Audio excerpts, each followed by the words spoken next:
Alhamdulillahirabbil alamin wa bihi nasta'in ala umuri dunya waddin wassalatu wassalamu ala sayyidil anbiya wal mursalin wa ala alihi wa ashabihi ajma'in wa ba'du.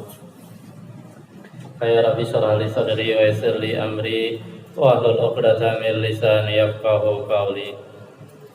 Sumailah hadratin Nabi Mustafa Muhammad Rasulullah sallallahu alaihi wasallam wa alihi wa azwajihi wa dzurriyyatihi wa ahli baitihi wa ashabihi ajma'in wa jami'il mu'minina wal mu'minat wal muslimina wal muslimat al ahya'i minhum wal amwat wa ila arwahi jami' ahlil quburin ahli la ilaha illallah min ladun sayyidina adam ila yaumil qiyamah wa na'ususan ila arwahi muallifi hadhil kutub wa ila ruhi muallifi hadzal kitab ani asy-syekh Al-Imam An-Nawawi Ad-Dimashqi. Al-Fatihah. Alhamdulillah rabbil alamin arrahmanir rahim. Iyyaka na'budu wa iyyaka nasta'in shiratal ladzina an'amta 'alaihim Bismillahirrahmanirrahim. Wa alamana khairal hadis kitabullah khairal hadi hadi sayyidina Muhammadin sallallahu alaihi wasallam khairal umur awsatuha wa syarrul umur muhdatsatuha wa anna kulla muhdatsatin bid'ah wa kulla bid'atin dhalalah wa kulla dhalalatin finnar. Qala al-mu'allif rahimahullahu ta'ala bab istihbabi qiyami ramadhana wa huwa tarawih. Alas wajatum hadzal bab. Jarib as-sa'il wahid.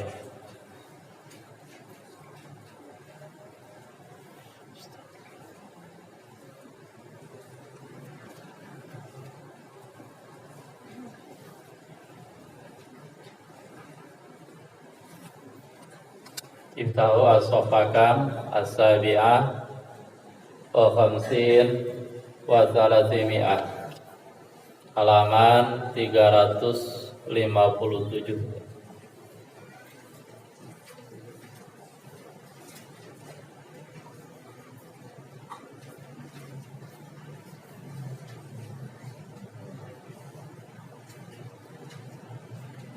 Bismillahirrahmanirrahim. Babu istihbabi qiyami Ramadan wa huwa at-tarawih.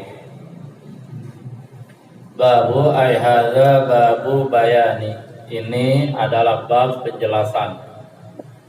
Penjelasan apa? Istihbabi, disunahkannya, dianjurkannya qiyami Ramadan, qiyam Ramadan. Wa huwa, dan dia qiyam Ramadan at-tarawihu, salat tarawih.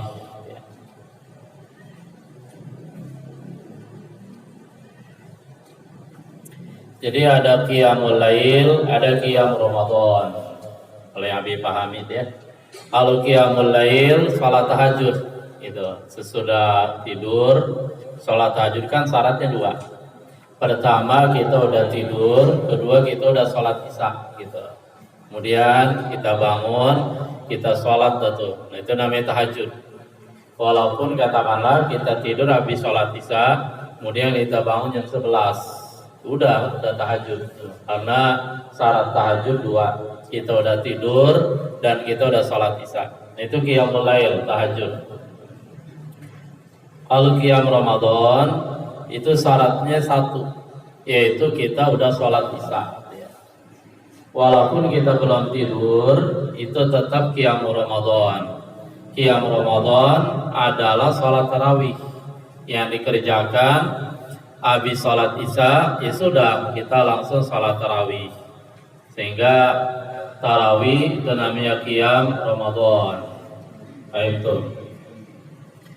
Ada juga orang-orang yang menyamakan antara qiyam Ramadan dan qiyamul lail. Ada gitu. Tapi dalam mazhab Syafi'i dan mazhab ulama yang empat, bahwa qiyam Ramadan dan qiyamul lail beda. Qiyamul lail salat tahajud, syaratnya berapa tadi? 2. Udah salat isya udah tidur. Kalau qiyam Ramadan ya tadi yang kita lakukan yaitu salat tarawih sesudah salat Isya. Al-haditsul awal.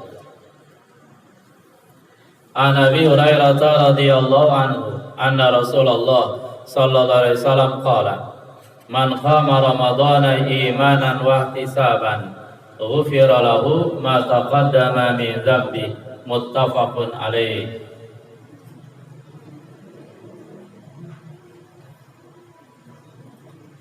Naqra jamatan ayat ulun yaqam. Bismillahirrahmanirrahim. An Abi Hurairah radhiyallahu anhu anna Rasulullah sallallahu alaihi wasallam qala man qama ramadhana imanan wa ihtisaban ghufira lahu ma taqaddama min dhanbihi muttafaqun alaih. Ini dalil salat tarawih ya. Ruwiya diriwayatkan an Abi Hurairah dari sahabat Abi Hurairah Abdurrahman bin Sakhar radhiyallahu anhu, mudah-mudahan Allah meridai kepadanya, pada Abi Hurairah. Anna Rasulullah, bahwasanya Rasulullah SAW qala bersabda, man qama, siapa yang qiyam itu artinya yang melakukan sholat Ramadan pada bulan Ramadan, imanan karena beriman kepada Allah, mengharapkan pahala Allah, wahtisaban dan semata-mata ihtisab, mengharapkan keridhaan Allah, beriman pada Allah, mengharapkan keridhaan Allah. Jadi enggak terpaksa, enggak ya. Ada di antara kita sholat tarawih terpaksa, kan ada aja dia. Ghufira, maka diampuni lau baginya, bagi man tadi, ma taqaddama, apa-apa yang telah terdahulu, min dzambihi, dari dosanya, dosa man tadi ya. Muttafaqun alaih, telah disepakati alai atasnya, atas kesahihan hadis ini. Tubainu lakum ba'dul bayan.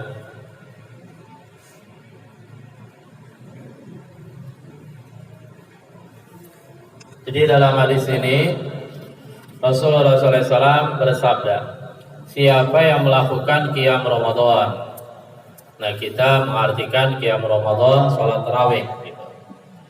Beda dengan qiyamul lail. Qiyamul lail salat tahajud. Ada juga orang yang menyamakan antara qiyam Ramadan dan qiyamul lail, ini juga gitu. Siapa yang melakukan qiyam Ramadan karena beriman pada Allah dan mengharap keridhaan Allah, maka dosa-dosanya yang telah lalu diampuni. Itulah hikmah dan manfaat amal soleh, kebaikan, al-hasanat, amal soleh dan kebaikan apapun yang kita lakukan, itu bisa menghapus dosa-dosa kita yang telah lalu.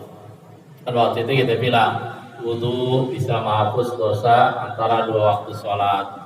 Sholat dia juga bisa menghapus dosa antara dua waktu sholat. Puasa Ramadan bisa menghapus dosa tahun-tahun yang lalu.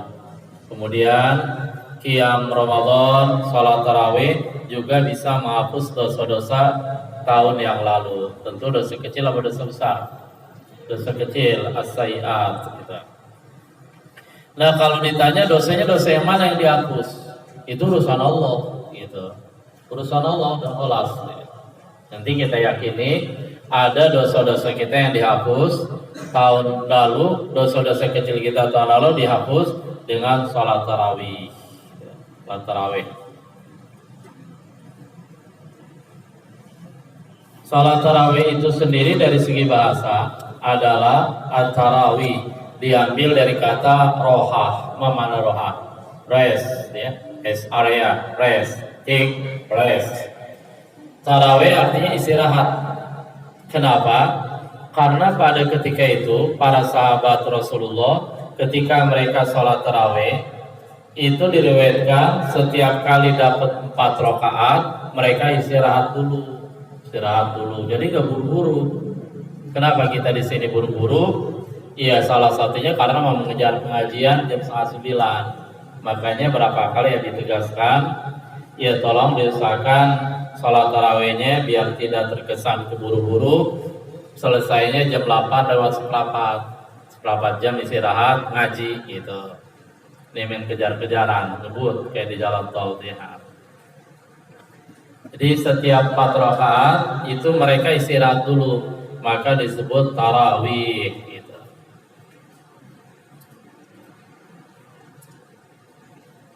Lalu sholat tarawih berapa rakaat? Nih biar kalian tahu. Nanti begitu pulang dari pondok nggak pusing kepala. Sholat tarawih berapa rakaat?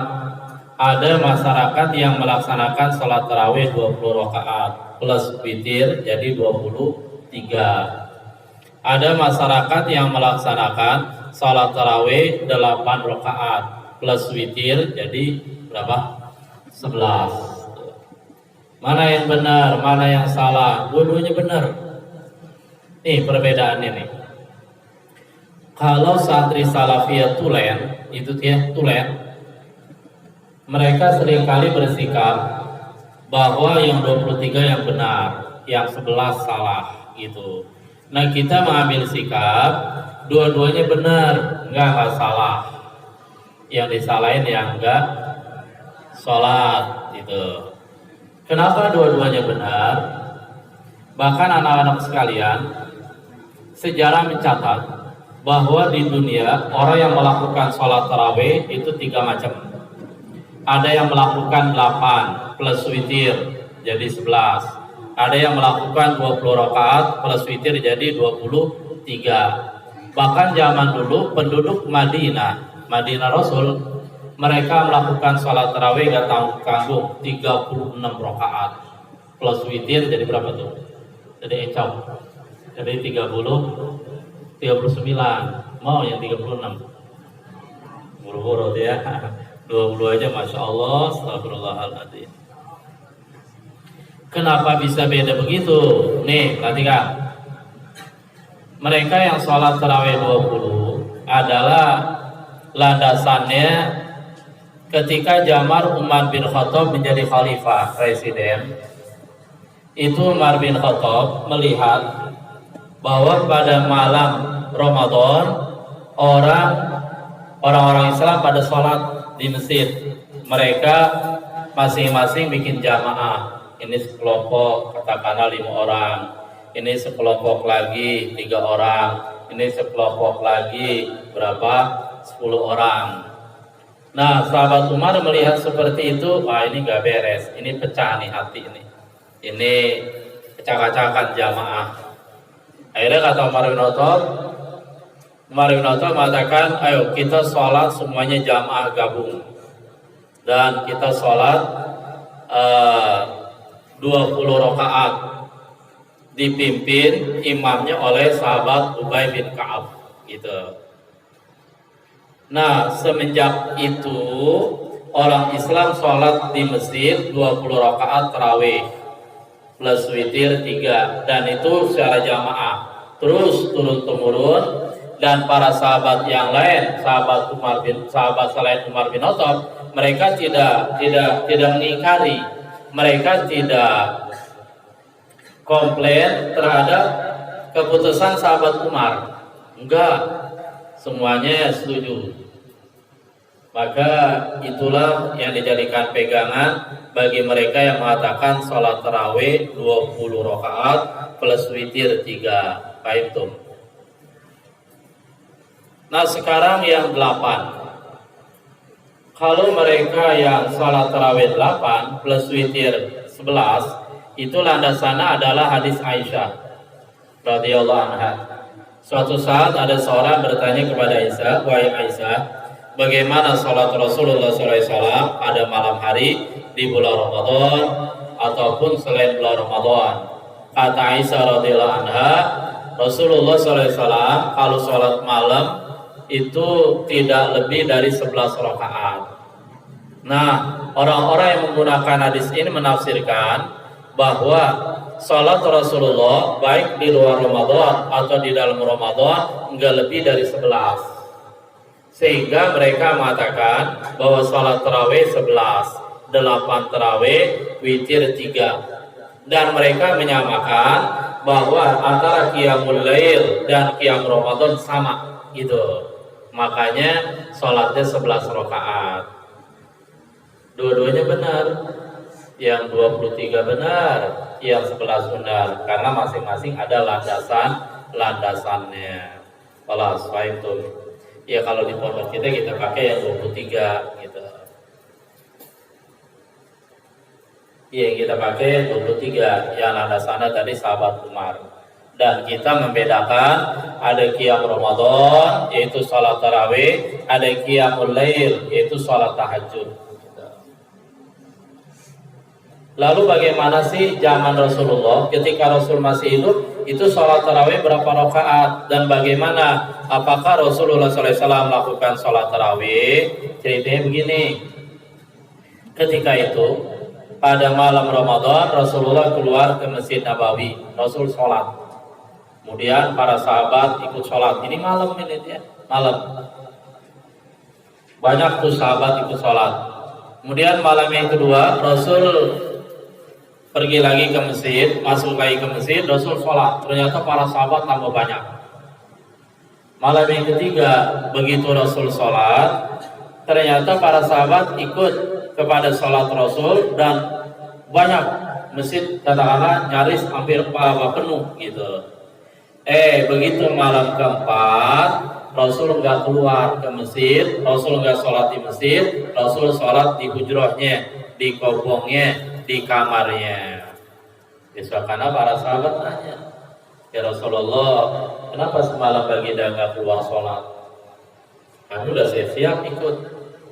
Kata Rasulullah, karena itulah aku nggak keluar. Kalau aku keluar malam keempat, kalian sholat ikut tambah banyak, malam kelima sholat tambah banyak, dan seterusnya. Khawatir sholat qiyam Ramadan, sholat malam pada malam Ramadan bisa-bisa diwajibkan oleh Allah sebagai sholat yang wajib 1 tahun sekali. Makanya aku nggak keluar. Nah, bilangan rakaatnya berapa? Itu nggak jelas gitu. Kalau orang-orang ulama madzhab yang 4 mengatakan bilangannya 20 gitu. Makanya ada yang bilang Rasul sholat beberapa rakaat di masjid, kemudian Rasul tambah lagi di rumahnya sehingga menjadi 20. Tapi yang pasti nggak jelas gitu. Alas, itu. Lalu kenapa penduduk Madinah sholat 36 rakaat? Gini sejarahnya. Zaman dulu ya. Zaman dulu orang itu selalu berlomba-lomba melakukan kebaikan, berlomba-lomba mencari akhirat, berlomba-lomba hatam Al-Quran, sholat main banyak-banyakan, nggak mau ketinggalan dalam urusan akhirat, dalam amalan baik. Zaman dulu gitu. Kalau zaman sekarang orang lomba akhirat apa lomba dunia? Lomba memperbanyak amal apa nyari duit? Dari duit, dari dunia gitu. Kalau zaman dulu enggak.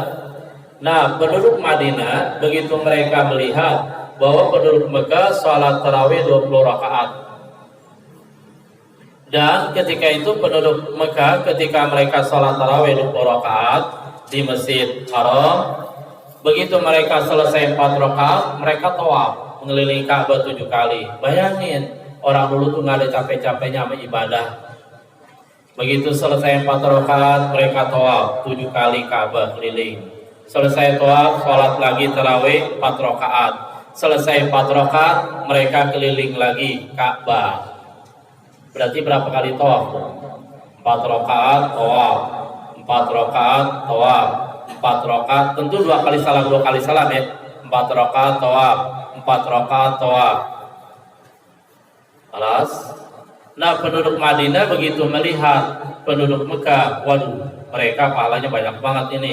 Tarawih 4 rakaat salam, 4 rakaat salam, 4 rakaat salam, 4 rakaat kemudian tawaf, 4 rakaat tawaf. Kita juga nggak mau kalah. Kita harus menambal kekurangan kita dari mereka. Mereka tawaf, kita ngapain ini? Kan nggak ada Ka'bah di sini.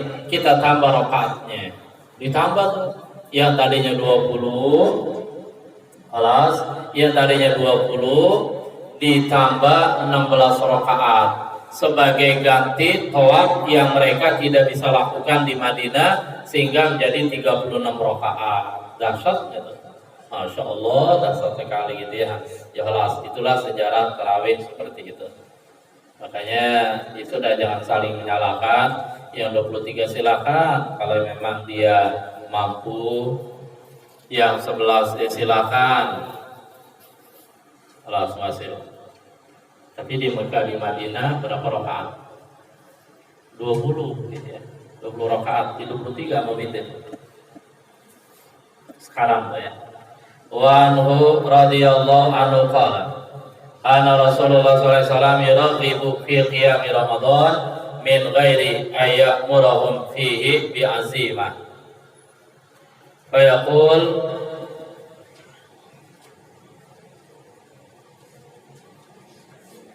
man qama ramadhana imanan wa ihtisaban ghufira lahu ma taqaddama min dhanbi. Rawahu Muslimun. Ini sama aja itu apa isinya hadis yang atas. Wa anu dan darinya dari Abu Hurairah radhiyallahu anhu, mudah-mudahan Allah meridhoinya. Qala, berkata sahabat Abu Hurairah, karena Rasulullah adalah Rasulullah sallallahu alaihi wasallam yuraghibu, memberikan targhib. Targhib itu memberikan motivasi, memberikan semangat. Yuraghibu, beliau memberikan targhib, motivasi fi qiyam Ramadan, dalam salat Ramadan. Dalam qiyam Ramadan, salat pada bulan Ramadan. Min ghairi, tanpa ayyamurahum. Rasulullah memerintahkan mereka fihi, pada qiyam Ramadan, bi azimah, dengan hukum yang keras, itu hukum wajib. Tapi Rasul tidak mewajibkan gitu. Makanya tadi kita bicara tentang sejarah tarawih. Rasul malam pertama keluar, ikutin orang banyak. Malam kedua keluar, ikutin lagi tambah banyak. Malam ketiga keluar lagi salat di masjid, ikutin lagi jamaah yang banyak. Malam yang keempat Rasul nggak keluar ke masjid, nggak sholat. Padahal para sahabat sudah pada nungguin. Akhirnya mereka nanya besoknya, ya Rasulullah, kenapa kok Baginda tidak keluar malam keempat? Kami udah siap nih, banyak banget mau sholat. Kata Rasulullah, ini ya, khasyata an tufradu alaikum hadhi salat, karena khawatir salat ini diwajibkan atas kalian. Fayaqulu, maka Rasulullah bersabda, man qama ramadhana, siapa yang qiyam Ramadan imanan wa ihtisaban, karena beriman kepada Allah, wa ihtisaban, dan mengharap keridhaan Allah, ghufira lahu ma taqaddama min dzambi, maka diampunilah baginya ma taqaddama, apa yang telah terdahulu, min dzambihi, daripada dosanya. Rawahu Muslimun, meriwayatkan hadis ini Imam Muslim.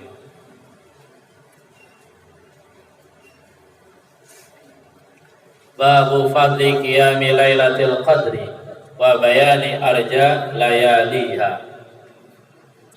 Babu ini bab menjelaskan fadli keutamaan qiyam, bangun, yaitu bangun ibadah lailatul qadri, pada malam lailatul qadar. Kemarin kita jelasin tuntas ya.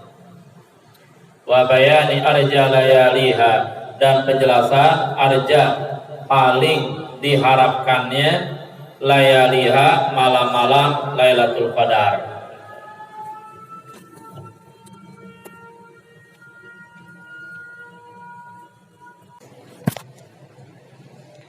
Qala ta'ala, berfirman Allah ta'ala, inna anzalnahu fi lailatul qadr. Inna, sesungguhnya kami, anzalnahu, kami telah turunkan ia, Al-Quran, fi lailatul qadri, pada malam Lailatul Qadar, ila akhir surah, sampai akhir surat. Kemarin kita udah bahas, kita udah baca ya. Inna anzalnahu fi lailatul qadr, sesungguhnya kami telah turunkan Al-Quran pada malam Lailatul Qadar. Al-Qadar bimana syaraf, Al-Qadar bimana uzmi, Al-Qadar bimakna tadbiq. Kemarin udah. Intinya adalah bahwa malam Lailatul Qadar adalah malam yang sangat-sangat mulia yang turun pada bulan Ramadan. Kenapa mulia? Kemarin kita udah bilang ada beberapa alasan malam Lailatul Qadar disebut malam yang mulia. Yang pertama, karena pada malam Lailatul Qadar diturunkannya Al-Quran. Yang kedua, karena beribadah pada Lailatul Qadar itu nilainya lebih baik daripada 1000 bulan, 83 tahun 4 bulan, allati la lailatul qadri fiha, 83 tahun 4 bulan yang ada malam Lailatul Qadarnya. Yang ketiga, para malaikat turun dari langit beribu-ribu, berjuta-juta, hanya Allah yang tahu, dan diketuai oleh Ar-Ruh. Siapa kemarin Ruh? Malaikat Jibril. Mereka turun dari langit berbondong-bondong menuju ke bumi, sehingga bumi ini penuh sesak oleh para malaikat. Kemuliaan yang keempat, malam Lailatul Qadar, yaitu pada malam Lailatul Qadar Allah Subhanahu wa taala curahkan keselamatan. Salamun hiya hatta matla'il fajr. Apa yang dimaksud keselamatan pada malam Lailatul Qadar? Ada dua tafsiran. Tafsiran yang pertama, bahwa pada malam Lailatul Qadar itu para malaikat yang beratus-ratus, ribu-ribu, berjuta-juta, mereka turun ke dunia, mereka mengunjungi masjid-masjid Allah, mushola, rumah-rumah orang mukmin, dan mereka mengucapkan salam kepada orang-orang mukmin yang mereka jumpai. Salam, salam, salam. Mereka doakan agar orang mukmin tadi selamat. Dan orang yang didoakan oleh malaikat dipastikan selamat. Kenapa? Karena doa malaikat diijabah oleh Allah. Mudah-mudahan kita termasuk orang yang didoakan oleh malaikat. Cuma kalau lagi didoain, betulnya lagi tidur, ya dia ngorok. Salam yang kedua artinya adalah bahwa pada malam Lailatul Qadar Allah Subhanahu wa taala berikan keselamatan, Allah curahkan keselamatan sehingga tidak ada kejahatan pada malam Lailatul Qadar, yang ada kebaikan-kebaikan. Sekilas Lailatul Qadar. Wa qala ta'ala, dan berfirman Allah taala, inna anzalnahu fi lailatin mubarakah, sesungguhnya kami telah menurunkan Al-Quran pada malam mubarakah yang diberkahi. Ada yang menafsirkan Lailah Mubarakah di sini malam nisfu Sya'ban, ada yang menafsirkan malam Lailatul Qadar. Tetapi kalau kita lihat di sini oleh Imam An-Nawawi, ayat ini ditulis pada bab fadli qiyami Lailatul Qadri, berarti yang dimaksudkan dengan fi lailatin mubarakah ada malam Lailatul Qadar. Al-ayat. Al-hadisul awal, naqra hadis wahid faqat. Wa Nabi Hurairah radhiyallahu anhu, ani Nabi sallallahu alaihi wasallam qala, man qama Lailatul Qadri imanan wa ihtisaban, ghufira lahu ma taqaddama min dhanbi. Diriwayatkan dari Abu Hurairah radhiyallahu anhu dari Nabi sallallahu alaihi wasallam qala, Nabi bersabda, siapa yang qama, bangun salat, bangun ibadah, bukan bangun kencing doang, udah itu buru-buru menuju ke tempat tidur lagi, khawatir rasa kantuknya keburu hilang. Dikacau nih kayak gini deh. Siapa yang bangun ibadah Lailatul Qadri pada malam Lailatul Qadar, imanan karena beriman pada Allah, wahtisaban dan mengharap ridha Allah, ghufira maka diampunilah baginya ma taqaddama min dzambi, dosa-dosa yang telah lalu, apa-apa yang telah lalu min dzambi dari dosanya, muttafaqun alaih. Jangan kesel, dikit-dikit ada ghufira lahu ma taqaddama min dzambi. Qiyam Ramadan ghufira lahu, puasa ghufira lahu, apalagi deh. Qiyam Lailatul Qadar, bangun beribadah pada Qadar, ghufira lahu, kok semuanya ghufira. Ini menunjukkan kasih sayang dan kemurahan Allah kepada orang beriman, bahwa Allah Subhanahu wa taala telah menetapkan dalam Al-Qur'an, innal hasanati yudhibnas sayiat, sesungguhnya perbuatan-perbuatan baik itu bisa menghilangkan, menghapus dosa-dosa yang telah lalu. Itu karunia Allah, terima kasih. Jangan protes, dikit-dikit bufiro, males pengulangan mulu, astagfirullahaladzim. Ini justru Allah lagi mencurahkan kasih sayangnya kepada kita. Innal hasanat yudhibnas sayiat. Ada sahabat yang bertanya, ya Rasulullah, aminal hasanat la ilaha illallah. Apakah termasuk hasanah? Yaitu ketika kita zikir la ilaha illallah, kata Nabi, na'am minal hasanat la ilaha illallah bal hiya afdaluha. Betul, jadi kalau kita mengucapkan la ilaha illallah, zikir itu dosa rontok. Cuman dosa yang mana yang rontok? Hanya Allah yang tahu, dipastikan dosa rontok. Bahkan Nabi suara bersabda gitu. Kata Rasulullah begini ya. Wa asbi sayyatal hasanata tampuha. Wa asbi sayyatal hasanata tampuha. Dan dosa yang kamu lakukan, perbuatan dosa yang kamu lakukan, hendaklah sesudah itu kamu ikutkan, kamu lanjutkan, kamu iringkan dengan perbuatan baik, maka perbuatan baik tadi akan menghapus dosa tersebut.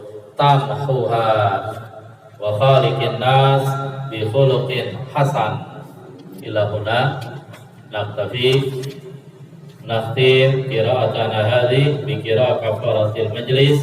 Subhanallah bihamdi, subhanakallah bihamdika, asyhadu an la ilaha illa anta, astaghfiruka wa atubu ilaik, walhamdulillahi rabbil alamin. Ya Allah,